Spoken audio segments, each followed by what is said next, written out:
झूठ बोलने की भी एक हद होती है और इस समय तो प्रेगनेंसी भी चल रही है। इस टाइम तो झूठ से बहुत बचना चाहिए, अल्लाह से दुआ करनी चाहिए। पर जो जैसा होता है उसको आदतें नहीं बदलती हैं। ये किसको नहीं पता है कि डब्बा प्रेग्नेंट है। उसके हर व्लॉग में प्रेगनेंसी से रिलेटेड कुछ ना कुछ बातें आती रहती हैं। अब ऐसे में वो टाइटल डाले कि बेबी शावर सेरेमनी, तो किसका नहीं दिमाग घूमेगा इस बात के लिए कि भाई बेबी शावर उसने जरूर कर लिया है या उसकी सेरेमनी हुई है। लेकिन ऐसा सोचते ही सबसे पहले किस बात और स्ट्राइक करती है कि भाई भाभी तो है नहीं, तो क्या भाई भाभी के बिना उसने बेबी शावर सेरेमनी कर ली। चलिए पूरा झूठ के ऊपर से पर्दाफाश करेंगे, बने रहिए हमारे साथ। आज की चर्चा में आपका स्वागत है। जो लोग चैनल पहली बार आए तो प्लीज सब्सक्राइब कर लें और बेल आइकन भी दबा दें, जिससे कि आने वाली वीडियो की इन्फॉर्मेशन आपको टाइम से मिल जाए। आप हमारी इंस्टा आईडी पे भी हिट कर सकते हैं। इंस्टा आईडी हमने नीचे दी हुई है। फिल्मों में या फिर सीरियल में तो अचानक ही फ्लैशबैक आ जाता है, लेकिन व्लॉग्स में फ्लैशबैक आना, ये भी देख लीजिए। जनाब ने अपना पहला व्लॉग जो डाला था काफी दिनों के बाद में, ईद के बाद में, तो उसमें भी उन्होंने छोटी छोटी क्लिपिंग ये कह के डाल दी कि भाई मैं व्लॉग शूट नहीं कर सका, पर कुछ क्लिपिंग है जो मैंने शूट कर ली थी, वो आप देख लीजिए। मैडम भी इसी तरीके से कर देती हैं कि मैंने वो किया था, ऐसे किया था, अब व्लॉग कंप्लीट नहीं हो पाया था, पहले ये क्लिपिंग देख लीजिए।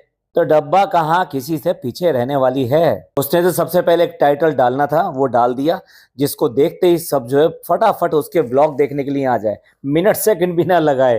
वो बात दूसरी है कि इससे पहले वाला व्लॉग जो उसमें चार चार टाइटल डालने और उसका थंबनेल बदलने, उस सब के बाद में भी व्यूज वहां तक नहीं पहुंच पा रहे हैं। यस, ये सारी काम जो है व्यूज के लिए तो किए जाते हैं। ये जो थंबनेल डाला है आज भी, वो इसीलिए तो डाला है कि जिससे लोग बाग देखें और फटाफट आए, ये बिना सोचे हुए कि ये झूठ भी बोल सकती है या झूठ बोलती है।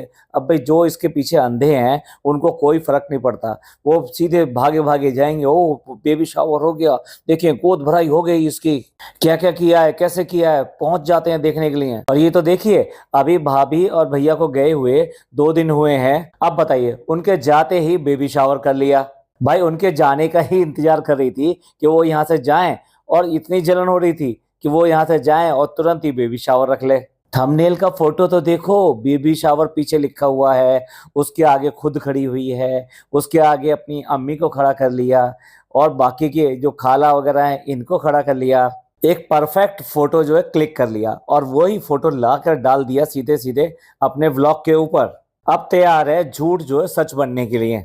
पिछली बार तुम्हारे साथ क्या हुआ था तुम्हें अच्छी तरह याद है। उस अल्लाह से डरो और इस तरह की हरकतें बंद करो। एक ने बोला था रमजान में कि हम कहीं जा नहीं सकते क्योंकि बच्चों के पेपर चल रहे हैं और डब्बा भी जो प्रेगनेंसी है, तो इसलिए अभी हम नहीं जा सकते। और उसके बाद में देखो, अभी रमजान खत्म हुए सिर्फ 10 दिन हुए हैं, वो रफू चक्कर हो गए।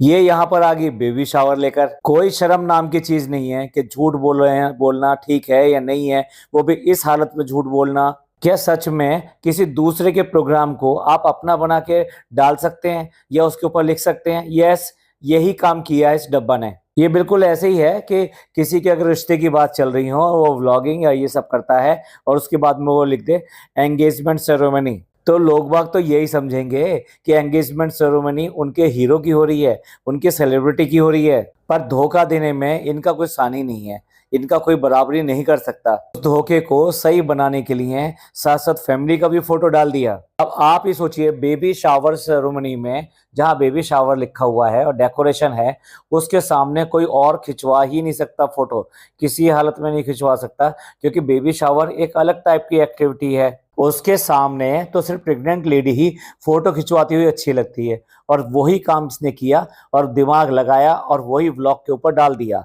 अरे इतनी ज्यादा शौक चढ़ रहा था तो अपनी बेबी शावर सेरेमनी कर लेना। तेरी भाभी ने तो की नहीं थी, कुछ तो अकल लगा, कुछ तो दिमाग लगा, कुछ तो पैसे खर्च कर और अच्छी सी सेरेमनी करके दिखाओ। आपको क्या लगता है दूसरों के में जाते हैं, खुद अपनी करेगी ये? भाई इसके भाभी ने तो की नहीं थी, तो लगता नहीं कि ये बेबी शावर सेरेमनी करेगी, जबकि शुरुआत में ऐसा ही लगता था कि ये तो अपनी हर चीज एंजॉय करेगी और साथ साथ उसको चिढ़ाएगी भी कि देखो मैंने तो ये भी करके देखा। भाई बेबी मून पे भी चले जाओ ना दोनों, बढ़िया रहेगा, बहुत बढ़िया। बातें करने कश्मीर गए थे तो अब बेबी मून पे भी चले जाओ। लेकिन क्या है, बेचारी की हालत वो नहीं है कि इस टाइम में भाभी के कंपटीशन का जवाब दे सके। वरना विश्वास करिए, बिल्कुल देर नहीं लगाती, विद इन ए मंथ ये उसका जवाब देती। ओह माय गॉड, कैसे इसने अंडे खाए हैं। आप देखो, मैं स्क्रीनशॉट लगा रहा हूँ, ऐसा लग रहा है कि इसने अंडों के साथ में कुश्ती लड़ी है और उसके बाद में अंडे खाए हैं। क्या वाकई में अंडों के साथ में दुश्मनी निकाली है, या अंडा बनाने वाले के साथ में कोई दुश्मनी थी जिसकी वजह से अंडों का ये हाल किया है। कभी कोई ऐसे अंडा खाता होगा जिस तरीके से अंडे इसने बिखेर रखे हैं। इतनी अच्छी किचन बनाने वाले के घर में कोई चाकू, चम्मच, छुरी, कांटा, कोई चीज है या नहीं है, या हाथ से अंडों को इस तरह तोड़ तोड़ के खाया जा रहा है। भाई देख लो, यही है इन्फ्लुएंसर, यही बता रही है कि किस तरीके से खाना पीना चाहिए, क्या एटिकेट्स होनी चाहिए खाने के। ऊपर वाले माले में कुछ हो तभी ना। और भाई एक बार नहीं, कई बार दिखा चुकी है कि रिचा किस तरीके से फोन पे हमेशा लगी रहती है। ओफो, लगता है अपने दिन भूल गए जो ये बता रही थी डेला में जाकर कि हम भी इसी तरीके से रात को लगा करते थे फोन पे और इस तरह से घूम घूम के बात किया करते थे। पिछले व्लॉग में इस लड़की को इसने बिल्कुल गायब कर दिया था, सिर्फ एक बैग लेते हुए दिखाया था जब ये घर के अंदर आई थी। लेकिन भाई अब तो भैया भाभी चले गए हैं, उन्होंने जो डांट फटकार लगी थी वो भी चली गई है, तो अब ठीक है, नॉर्मल हो गए, अब बात कर सकते हैं। और एक और नमूना देखिए, इनके घर का है, जो नया घर बना है उसके बाद में भी घर की क्या हालत है। इस स्क्रीनशॉट में आपको दिखाई दे रहा होगा किस तरीके से सारा सामान जमीन पे पड़ा है, दीवार के साथ में। दीवार इतनी अच्छी है लेकिन जमीन का क्या हाल कर दिया है। और जिसकी हम बात कर रहे हैं कि फ्लैशबैक में आज की डेट में बात होती है, तो भैया फ्लैशबैक क्या है? फ्लैशबैक है जलेबी, यानी जलेबी वो पुराण जो इसका खत्म ही नहीं हुआ है। रात को 1 बजे फिर दोबारा से उठ के बैठ गए हैं और जलेबी के लिए सारा मटेरियल मंगवाया है और फिर दोबारा से जलेबी बनाने के लिए बैठ गए।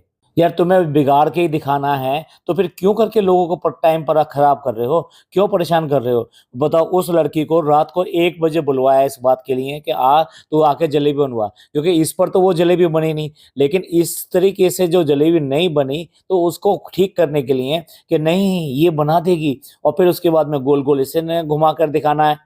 हमेशा दूसरे के कंधे पे रखकर बंदूक चलाती है, और अगर इससे बंदूक गलत चल जाए तो फिर उसी की गलती, उसके कंधे की गलती है। इसकी कोई गलती नहीं है, ना बंदूक की गलती है, कंधे की गलती है। अगर ये किचन में काम करती होती, अपने किचन में काम करती होती, तो इससे ये पता होता कौन सी चीज कहाँ रखी हुई है। बट इसको कुछ नहीं पता, क्योंकि अपने किचन में ये काम करती ही नहीं। अगर काम करती है तो वो काम वाली आके करती है, या फिर ये दूसरी काम वाली जो अपने घर में रख रखी है ये करती है। लेकिन इसको कोई मतलब नहीं, इसे पता नहीं कि कौन फ्लावर जो है कहाँ पे रखा था, या कौन स्टार्च जो है वो कहाँ पर रखा था। क्या सचमुच में लोगों के घरों में ऐसी होता है कि अपने किचन में रखी हुई चीज उसको खुद ना पता हो कि ये वो कहाँ पे रखी हुई है? और फ्रेंड्स ये देखिए, ये पहली ट्राई है, पहली ट्राई में जलेबी घूम रही है, कढ़ाई घूम रही है, तेल घूम रहा है, कुछ पता नहीं चल रहा, घूमे जा रहा है, घूमे जा रहा है, घूमे जा रहा है। लेकिन चलिए, जब वो छोड़ा तो कम से कम वो जुड़ तो गया, फट फट के तो बाहर नहीं आया।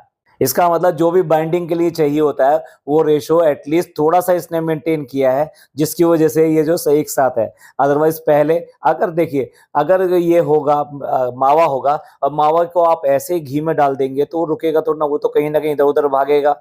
अगर रसगुल्ले बनाए जाते हैं मावे के, तो उसके अंदर भी तो मैदा एक रेशो में मिलाई जाती है, और फिर गोल गोल गोलियां उसकी इस तरह से डाल दी जाती है। और अगर वो रेशो सही ना हो तो वो वाला मावा भी बिल्कुल फट जाता है। जब हम छोटे छोटे थे, मेरी बहन ने फर्स्ट टाइम जो है रसगुल्ले बनाने की कोशिश करी थी, और उसके साथ में पहली बार के जो रसगुल्ले थे वो इसी तरीके से फट गए थे। पर चलिए, उसकी उम्र तो मुश्किल से जो 14 साल थी जब उसने ये ट्राई किया था, यहाँ तो ये 36 साल की है। अक्सर जो मैं अपनी बहन को बोलता था कि नहीं तुम ट्राई करो, कोई बात नहीं, बिगड़ेगा तो क्या हुआ, नेक्स्ट टाइम अच्छा बनेगा, और वो इसी तरीके से करके हमेशा जो सीख लिया करती थी। लेकिन मुझे ये समझ में नहीं आता, ये 36 साल की औरत कम से कम पहले सीख ले, उसके बाद में व्लॉग में बनाए। लेकिन नहीं, इसे उल्टा सीधा मुंह बना के भी दिखाना है। नहीं बनी, खराब हो गई, क्यों खराब हो गई, कैसे खराब हो गई, तुमने खराब कर दी होगी, तुमने गलत मिलाया होगा। मौधा में खीर बना रही थी और उसमें चीनी डालना भूल गई, तो उसके ऊपर भी उसने इसी का नाम लगाया, फनी का नाम लगाया कि तुमने जो रेसिपी दिखाई थी उसमें जो चीनी थी नहीं। भला ऐसे भी होता है कि अगर खीर की रेसिपी हो और उसके अंदर चीनी ना हो, झूठ बोलना हो, ड्रामा करना हो, तो ये सबसे आगे है। अब चलिए दूसरी ट्राई मारते हैं। दूसरी ट्राई मारी, गोल गोल बनाया। अब गोल गोल तो ऐसा खुल के भाग गया जैसे सांप। पहले वो कुंडली मार के बैठा था, फिर उसके बाद में खुल के और भाग गया वो। यार क्या बच्चों का खेल कर रहे हैं, कुछ समझ में नहीं आता, सीधे बस कैमरा उठाया और शुरू कर दिया। एक इनकी भाभी है, उसका कोई बिगड़ भी जाता है तो कैमरा बंद करके सुधार के और फिर कैमरा चलाती है कि देखो ये बन गया है। वो बात दूसरी है, उसकी भी चोरी पकड़ी जाती है। उसने जिस तरीके से ओवन में डाला था और उसके बाद में निकाला, साफ पता लग गया कि जो पेपर बिछाया गया था वो कैसा था और कितने नंबर ऑफ पीसेस थे, लेकिन बाहर आने पे नंबर ऑफ पीसेस बढ़ कैसे गए। तो बाबू भाई चोरी करो तो फिर अक्लमंदी के साथ करो, पर वो हो तभी तो। और उसके ऊपर उल्हाना ये है कि रेसिपी वाले तो बिल्कुल सेम कर रहे थे। रेसिपी वाले इसलिए कर रहे थे, उन्होंने अच्छी तरीके से अकल लगा के वो सब काम किया है। और अगर उनसे कोई बिगड़ा है तो उन्होंने पहले बनाना सीखा है, उसके बाद में वो रेसिपी बना के आपको दिखाते हैं। अगर फर्स्ट टाइम कोई भी ट्राई करते हैं तो क्या वो रेसिपी बनाकर उसको अपलोड कर देगा? Not at all. ऐसे बेवकूफ तो दुनिया में एक ही हैं और आप उसको अच्छी तरह से जानते हैं। जिनके ऊपर वाली मंजिल में कुछ नहीं होता तो उनको क्या कहें कि कैसे करना चाहिए कैसे नहीं करना चाहिए। रेसिपी बनाने वाले प्रोफेशनल्स होते हैं, पूरा दिमाग लगाते हैं, प्रॉपर तरीके से बनाते हैं, एक दो बार अच्छी तरह से ट्राई कर चुके होते हैं, स्वाद कर चुके होते हैं, टेस्ट कर चुके होते हैं, तो उन्हें अच्छी तरह से पता लग जाता है किस इंग्रेडिएंट्स को कितना डालना है, कम डालना है, ज्यादा करना है, कैसे बनाना है, वो अच्छी तरीके से समझ जाते हैं। और उसके बाद में एक रेसिपी जो है प्रॉपर तरीके से अपलोड की जाती है विद मेजरमेंट कि कितना क्या क्या डालना है, कब कब कितना करना है, कितना आंच रखनी है, कितना पानी रखना है, सब कुछ चीज वो बताते हैं। और ये चली है आज की सीखकर उनका मुकाबला करने के लिए, नहीं वो तो कैसे बना देते हैं, मेरे से कैसे नहीं बना, क्यों बिगड़ गया। अरे ड्रामे छोड़ो, कुछ अकल लगाओ, या फिर तुमसे नहीं बनता है तो बनाना छोड़ दो। जरूरी है क्या? मतलब कंटेंट के लिए कुछ भी चीज बिगाड़ के दिखा दोगे, टाइम पास करके दिखा दोगे और तुम्हारे 20 मिनट हो गए, व्यूज आ गए और तुम्हें मिल गया। अब उसमें वो अच्छे वाला कंटेंट था या बुरे वाला कंटेंट था, लेकिन व्यूज आ गए तो पैसा मिल गया, चेक कट गया और डॉलर आ गए। ऐसा तो है नहीं कि डॉलर जो फटा हुआ आएगा, पुराना वाला आएगा, नया वाला आएगा। अब इसके बाद में बारी आती है फनी की। फनी भी पूरा ट्राई करने के लिए तैयार है और फनी भी पूरा ड्रामा करता है। भाई तेरे को इन सब चीजों से मतलब क्या? तू जानता क्या है? हलवाई है क्या है? और इसके बाद में जो है वो कीप बनाने के लिए भी प्रॉब्लम है, कीप भी से ढंग से नहीं बन रही है। उसके बाद में कब में जलेबी बन गई, कहाँ से जलेबी बन गई, तालियां बजाती और दिखा दी, ओहो कितना स्वादिष्ट है, ओ क्या टेस्ट है, ये तो बिल्कुल बढ़िया बना दिया, एकदम 100% बहुत बढ़िया बना दिया। कहाँ से बन गई, कैसे बन गई, देखी तो है नहीं। तारीफों को पुल तो देखो, शालू इतनी अच्छी है, इतनी बढ़िया है, इतनी बढ़िया है। जब देखो देख यहाँ पे कहता रहता है इतनी बढ़िया है बढ़िया है। जाके अपने रेस्टोरेंट का देख, वहां के खाने का क्या हाल है। लोग बाग क्या क्या लिखते हैं, लोग बाग लिखते हैं कि वॉश बेसिन जो है तुम्हारा वो बिल्कुल लाल लाल रहता है, हर समय वहां पे जो पीकदान पीकदान बना रहता है वो पूरा। हाँ मैं हूँ गुटका किंग, गुटका किंग, गुटका किंग। और गुटका किंग ने वही सब वहां पे इम्प्लीमेंट कर रखा है। आपको नहीं लगता आज भी इसके दांत वैसे के वैसे ही हैं? अगर ये छोड़ चुका होता तो 2 बार क्लीनिंग के लिए जा चुका है, तो क्या इसके दांत ऐसे ही होते? इसे गुटखा खाने की से फुर्सत नहीं है, जनाब को सुट्टा लगाने से फुर्सत नहीं है। लेकिन जब पकड़े गए तो ऐसे चल के दिखा रहे थे, ऐसे बनकर दिखा रहे थे जैसे फर्स्ट टाइम उन्होंने ली है और बस कभी कभी हो जाती है, कोई बात नहीं है। लेकिन उनका अड्डा लगातार चलता है। आपने कब इसको देखा है कि ये अपने स्किन का ट्रीटमेंट कर रही हो? कभी नहीं, कभी नहीं, कभी नहीं करती है ये। लेकिन उसके बाद में ऐड करना हो तो आ जाती है कि भी अगर ऐसा होता है तो हमें ऐसा करना चाहिए, ऐसी त्वचा हो जाती है, ऐसे टाइम में ये त्वचा हो जाती है, और ऐसे टाइम में इतने सीजन में इसके लिए ये बहुत जरूरी है। कुल मिला के इसको कुछ ना कुछ हिस्सा उसमें से चाहिए, और ऐड तो है ही। जबकि वास्तविकता यह है कि ये भाग भाग के अपना ट्रीटमेंट करने के लिए हमेशा बाहर ही जाते हैं। जब कहीं इधर उधर जाना होता है तो मेकअप आर्टिस्ट बुलाई जाती है, वो मेकअप आर्टिस्ट इनका बढ़िया सा मेकअप करती है, इनके हिसाब का, हमारे हिसाब का नहीं। हमारे हिसाब से तो ये पुताई की दुकान है, आप बिल्कुल सफेद पुतवा कर वो चल देती है। और भी अब ये तैयार होके पहुंच गई एक ओकेशन में जहां की अवार्ड सेरेमनी होने वाली है, यानी सर्टिफिकेशन अवार्ड सेरेमनी होने वाली है। और यहाँ तो ऐसा लगता है जैसे सारे रिकॉर्ड टूट गए, किस आदमी पे विश्वास करें, किस पे ना करें, किसको क्या समझें, किसको यहाँ ना समझें। ये एक दुनिया बिल्कुल एकदम धोखा सा लगती है। इसके यहाँ जो मेकअप आर्टिस्ट आती थी वो कितना तरीके से हिजाब वगैरह पहन कर, मास्क वगैरह लगा कर, बुर्का पहन के हमेशा इसके यहाँ पर आती थी इस तरीके से, और ऐसा इमेज देती थी कि जैसे वो ऐसी मुसलमान है कि जो पूरी तरीके से पर्दे का पालन करती है या हिजाब का पालन करती है। लेकिन नहीं भैया, अपने यहाँ उनके यहाँ जाके देखो, हाफ स्लीव के कपड़ों में और पूरा सर और सब कुछ खोले हुए वहां पर अनाउंसिंग कर रही है, प्रोग्राम की एंकरिंग कर रही है, क्योंकि उसने शायद लगता है इंस्टीट्यूट खोला हुआ है, वहां पे वो लड़कियों को सिखाने का काम भी करती है।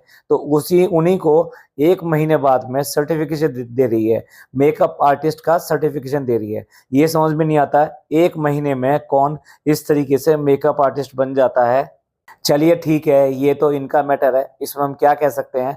लेकिन वहाँ अवार्ड सेरेमनी पहुंच गई तो बहुत देखकर झटका लगा इस बात को, क्या लोग ऐसा भी करते हैं भैया? जैसे ये लोग हैं, जैसे इनके इन्फ्लुएंसर हैं, ऐसे ही जो है ये लोग हैं, इन्फ्लुएंसर भी ऐसे ही करते हैं। कब का हिजाब इसने उठा कर रख दिया और सारी बातें करने के बाद में हिजा के रख दिया, जबकि दूसरों को गालियां दिए सुनाई कि नहीं हिजाब वाले ऐसा नहीं करते हैं, हिजाब वाले ऐसा नहीं करते हैं, और दूसरों के लिए नसीहत और अपने लिए फजीहत। और ऐसे ही ये लड़की है जो इसके यहाँ आके तो सारे के सारे ड्रामा करती है, और अपने यहाँ ये सब चल रहा है। अब भी व्लॉग शूट हो रहा है, पहले भी व्लॉग शूट होता था। अगर दूसरों को दिखाने के लिए ऐसा करती थी तो अब भी तो वो सब कुछ दिखाई दे रहा है, सबके सामने दिखाई दे रहा है। ऐसा कौन सा काम है जो हिजाब में आप नहीं कर सकते? जितनी एग्जीबिशन वगैरह में जाती है तो वहां पे भी जितनी प्रोफेशनल आई हुई होती हैं वो भी हिजाब में वहां पे स्टॉल लगाकर अपने सामानों को बेच रही होती हैं, लोगों से बात कर रही होती हैं, सौदा कर रही होती हैं, अपना बिजनेस कर रही होती हैं। तो क्या उनके बिजनेस में उनका हिजाब कहीं से आड़े आता है?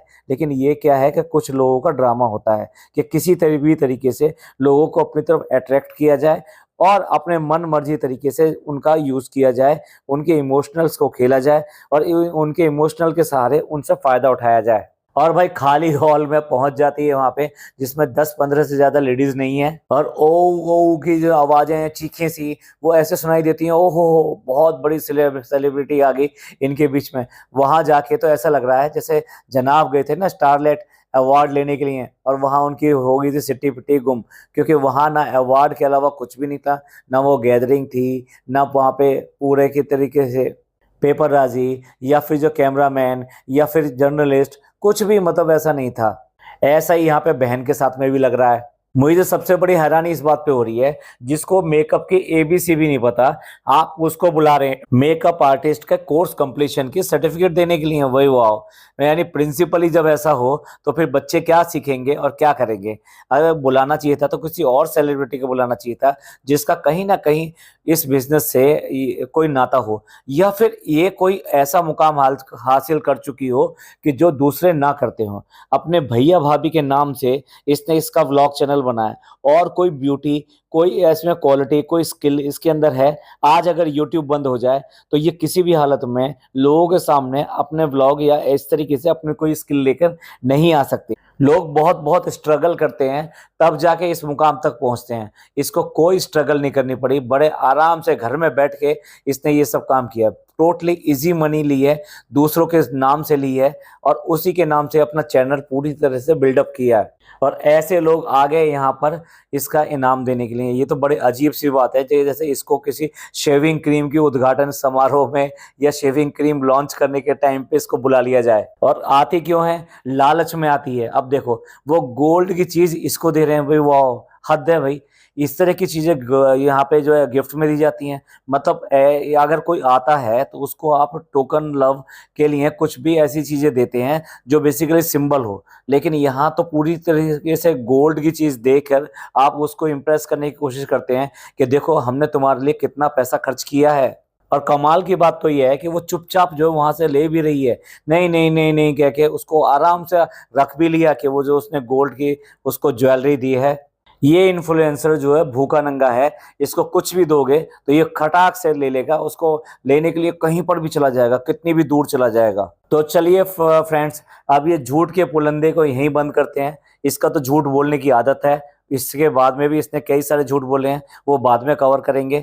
आप बताइए आपको कैसा लगा इसका बेबी शावर देख के? इसने कितना बढ़िया बेबी शावर किया, भाई भाभी के जाते ही किया। तो आपका इस सब के बारे में क्या कहना है प्लीज़ कमेंट करके जरूर बताइएगा। ये पॉडकास्ट आपको अच्छा लगा हो तो प्लीज़ लाइक कीजिए, सब्सक्राइब कीजिए, शेयर कीजिए। थैंक यू, धन्यवाद, शुक्रिया।